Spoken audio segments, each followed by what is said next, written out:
leading the national anthem. Kenneth James, will you come forward, please? If we can all stand, we'll have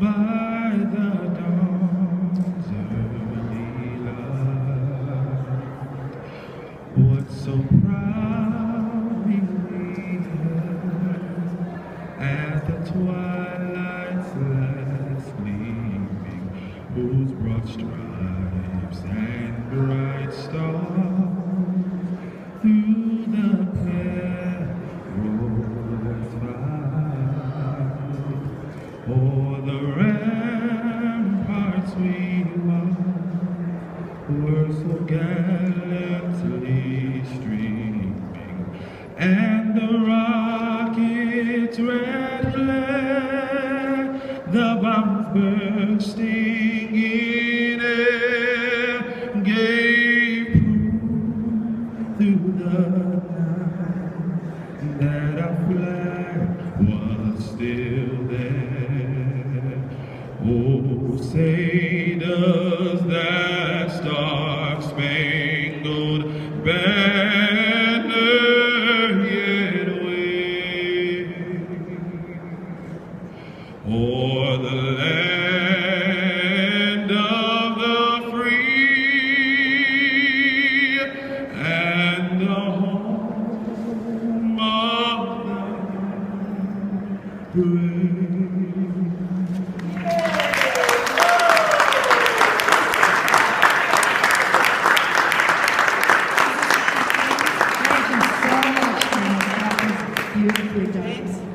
Another great artist emerging from the Artist Collective here in Hartford. This year marks the 31st anniversary of the opening of the Prudence Crandall Museum in Canterbury, which is truly a very special place. So we'd like to recognize the Prudence Crandall Museum for keeping the memory alive of Prudence Crandall in Canterbury, her hometown, where all this took place. So, today it's easy for us to think that what Prudence Crandall did in educating young African American women wasn't very significant, because for us, this is no big deal. This is something that happens all the time. And we think that education is something everyone deserves and gets a free public education in this country. But back in the 1830s, African American children only received a free elementary education in the district schools. But beyond elementary school, African Americans, particularly girls, were not offered any option to further their education. Prudence Crandall was someone who understood the injustices to African American girls. She read the Liberator newspaper, which was the chronicle of the abolitionist movement. That's how she first found out about this. She herself had a successful school in Canterbury at the time, and it mostly educated the wealthy white children of the area. And it was quite successful until a young lady named Sarah Harris, who was actually 20 years old at the time, a 20-year-old African-American girl, asked Miss Crandall to admit her to the academy so that she could become a teacher. She became the first African-American student admitted to Prudence Crandall's academy.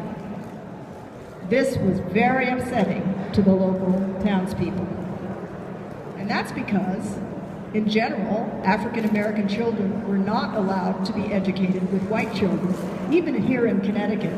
We like to think that Connecticut was not a place that was racist at the time, but honestly, this was the prevailing ethic of the time.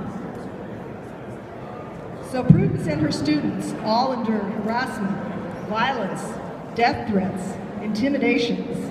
At one point, someone even poisoned the water of the school in order to make her stop having these African-American children come to the school. It's hard for us to imagine today that that actually happened, but it did. We totally take it for granted here in America today that all children get an education, but there is still resistance and even violence today in some parts of the world against those who dare to educate young girls. I think of the bravery and heroism of Malala Yousafzai, the Pakistani girl who was shot by the Taliban for advocating education for girls just a few years ago. Fortunately, she lived through the attack. Today, she is 17 years old, a published author, a hero recognized all over the world, and an inspiration for girls everywhere. In 2013, she spoke to the United Nations and gave a strong message about how educating girls will change the world. She said, "I don't mind if I have to sit on the floor at school. All I want is an education, and I'm afraid of no one." She knows what Prudence Crandall knew in the 1830s, that education is the great equalizer in all of society. Prudence Crandall was ahead of her time. She knew even then that as caretakers to young children, women could instill the value of education on their entire families, and education is the key to upward mobility. So for that reason, we remember her today, her courage, her bravery, and her inspiration to those of us who follow behind. And this is just one small ceremony. We have the Prudence Crandall Museum in Canterbury, and you can see all this for yourself. And there is an exhibition that's been put together by the Connecticut State Library about Prudence Crandall and her legacy. So at this time, it gives me great pleasure to introduce my good friend Betty Bocas, longtime state representative, without whose efforts none of us would be standing here today, honoring our state heroine, Prudence Crandall. So Betty.